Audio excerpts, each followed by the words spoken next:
Welcome back. For over 100 years and in 31 countries around the world, the United Way has been supporting the healthy development of community-based human service programs. In the communities of Ajax, Pickering, and Uxbridge, they've been doing an effective job, and let's take some time to learn about their great professional story.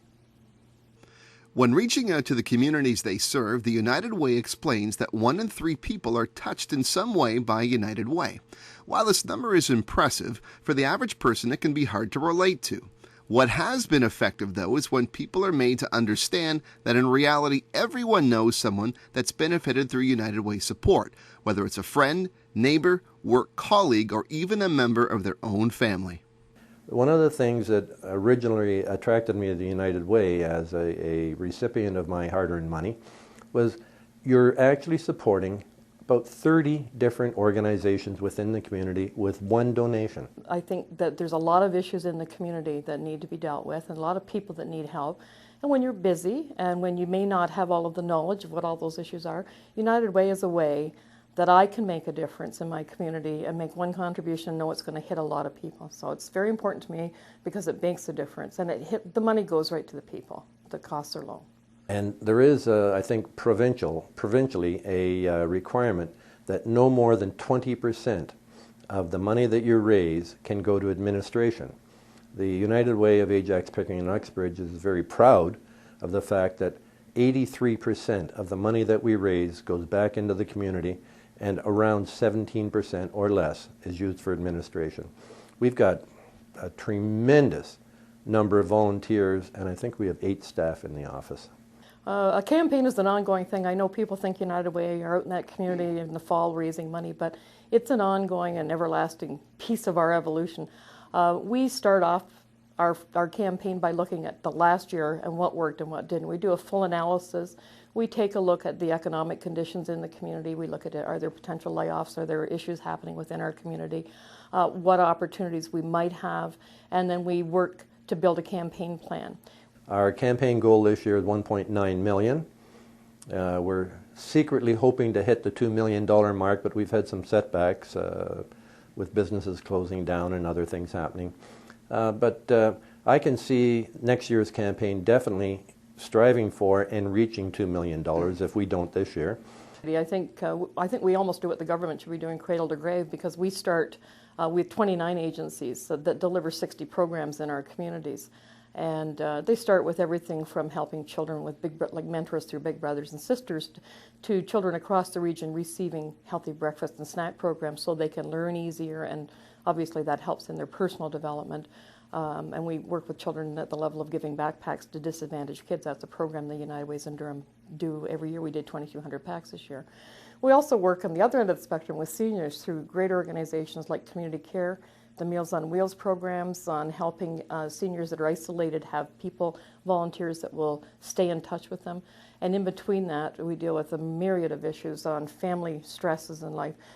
Last year, over 20,000 families were assisted by United Way organizations and the various programs that these organizations run. We often, I know people think when you talk about social services, you're only talking about people that are financially disadvantaged, people on social assistance. But in fact, the social service organizations serve everybody in the community. In our community, we have very large homes up on Deer Creek, and there are people in those homes that have intellectually challenged children that need support for the services those kids need. And if we don't have a strong network of services that are there to serve those people and the financially disadvantaged people, our society is not going to be a civil society for long. The United Way Board has a group of very experienced volunteers who have been working with the United Way for a number of years. And what we do is we set up committees that will go out and investigate organizations that are applying for United Way funding. And they will check their charter, their financial statements, the people involved, their standing in the community, and whether they're really doing what they're supposed to be doing. And these people, usually a team of 4, will go out and do this. In order to qualify for United Way funding, they must comply with our criteria.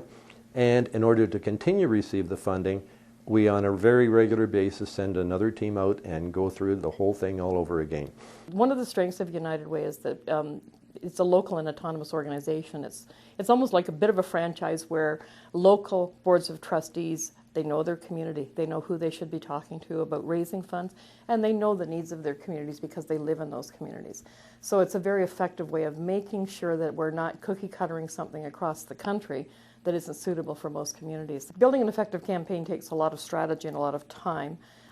We do fundraising training in the community through our leadership workshops, and we work with even the schools, but I think some of the keys is, first of all, the business world could learn a lot from the not-for-profits on cost savings, let me tell you that.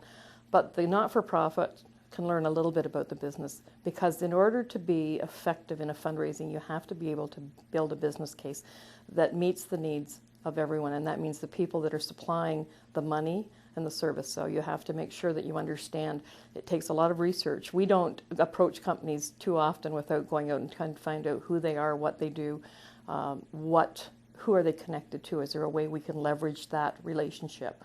And that would be my greatest piece to tell people when they're in the fundraising.